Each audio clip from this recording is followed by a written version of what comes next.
नमस्कार. चंद्र राशीप्रमाणे सप्टेंबर 2024 या महिन्यासाठी कन्या राशींच्या व्यक्तींना मी आता मार्गदर्शन करणार. कन्या राशींच्या व्यक्तींना या महिन्याच्या अखेरच्या आठवड्यात प्रकृतीसंबंधी काही त्रास दिसून येतो. म्हणजे काही टेस्ट करणे किंवा काही चाचण्या आपण ज्याला म्हणतो प्रकृतीविषयी त्या करणे, अशा काहीतरी समस्यांना सामोरं जावं लागेल. किंवा काही शंका आली म्हणून हे टेस्ट करा असं काहीतरी डॉक्टर सांगू शकतात. त्यामुळे अशा काही चाचण्या करायची त्यांनी तयारी केली. कारण त्या चाचण्या किंवा अशा काही टेस्ट करणे म्हणजे पुढच्या काही आजाराची एक प्रक्रिया असू शकते.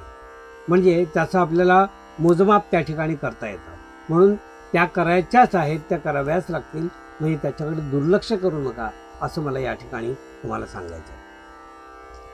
कन्या राशीच्या व्यक्तींना मी असं सांगू इच्छितो की या महिन्यामध्ये शेवटचा आठवडा किंवा शेवटचे 10 दिवस यामध्ये जरा गोंधळाची परिस्थिती आहे. बऱ्याचशा गोष्टीची उकल कशी करावी हे कळणार नाही किंवा त्यामध्ये कोणाचा तरी सल्ला घ्यायची वेळ येईल. तर तो सल्ला आपण अवश्य घ्या की त्यामुळे बऱ्याच गोष्टी सुलभ होतील आणि त्यातून काही ना काहीतरी मार्ग आपल्याला निश्चित दिसून येईल.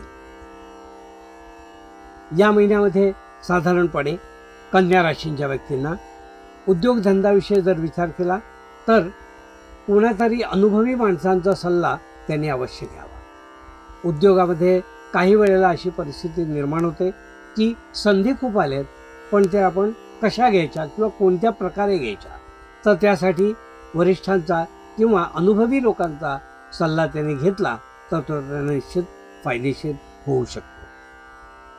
संधी बऱ्याच चालून आल्या तरी त्यामध्ये काही चॅलेंजेस सुद्धा असतील, तर ते चॅलेंज आपण घेऊ शकणार की नाही किंवा ते आपल्याला कितपत पेलवेल ह्याचा त्यांनी अंदाज जरा घ्यावा आणि मग एखाद्या गोष्टीमध्ये पाऊल पुढे टाकावं असाच सल्ला मी या ठिकाणी देईन.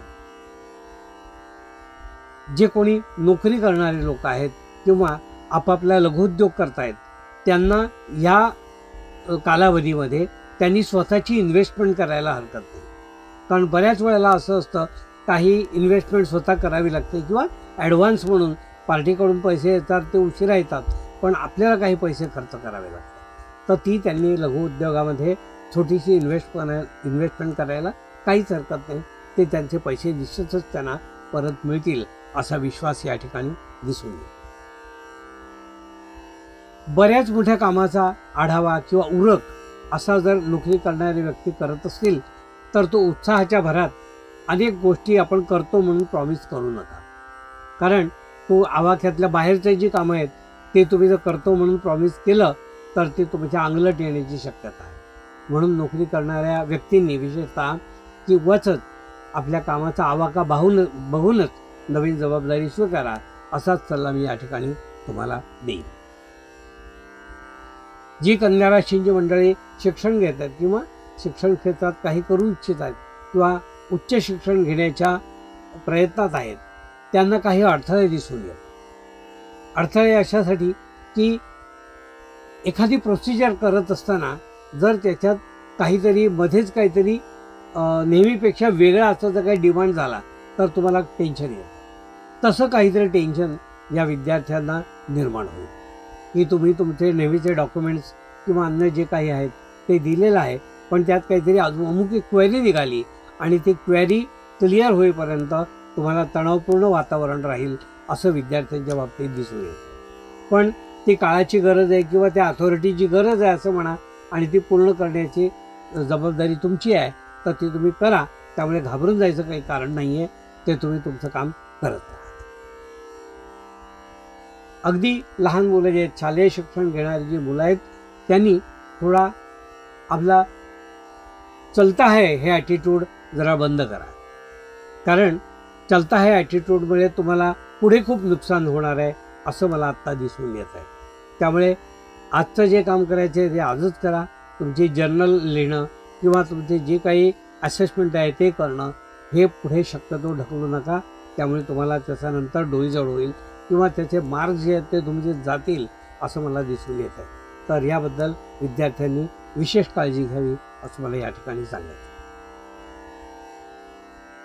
कन्या राशीच्या व्यक्तींना मी असं सांगू इच्छितो की या महिन्यामध्ये घरामध्ये प्रवास, घरच्या लोकांना घेऊन प्रवास करणे किंवा कुठेतरी बाहेर जाणे किंवा अन्य काही कारणाने खर्च करावा लागणे असं दिसून येत आहे. तर तो जर खर्च करायची वेळ आली तर ते टाळू नका.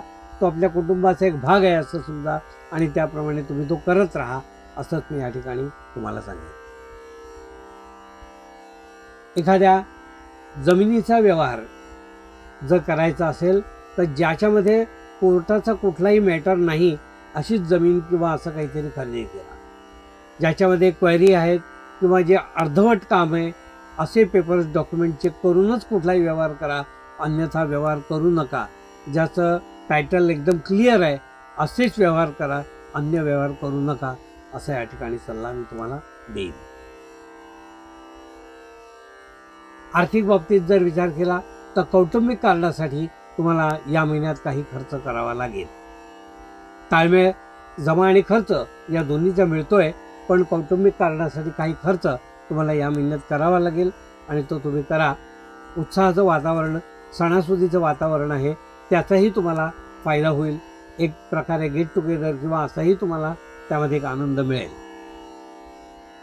कन्या राशीच्या व्यक्तींना मी असं सांगू इच्छितो की या महिन्यामध्ये मोठी उडी मारायच्या अगोदर काळजी घ्या, एवढाच मी सल्ला तुम्हाला या ठिकाणी देईन. त्याचप्रमाणे साधारणपणे कुटुंबामध्ये आपल्या कौटुंबिक वातावरणामध्ये असताना विशेषतः पती-पत्नी यांनी गैरसमज होऊ देऊ नका. कारण गैरसमजातून जर काही समस्या निर्माण झाल्या तर त्या दीर्घकालीन असतील, म्हणून त्या समस्या निर्माणच होणार नाही किंवा उद्भवणारच नाही अशी काळजी तुम्ही घ्या. कारण हा एक तुम्हाला अँगलचा विचार करावा लागेल असं मला या ठिकाणी तुम्हाला सांगायचं आहे.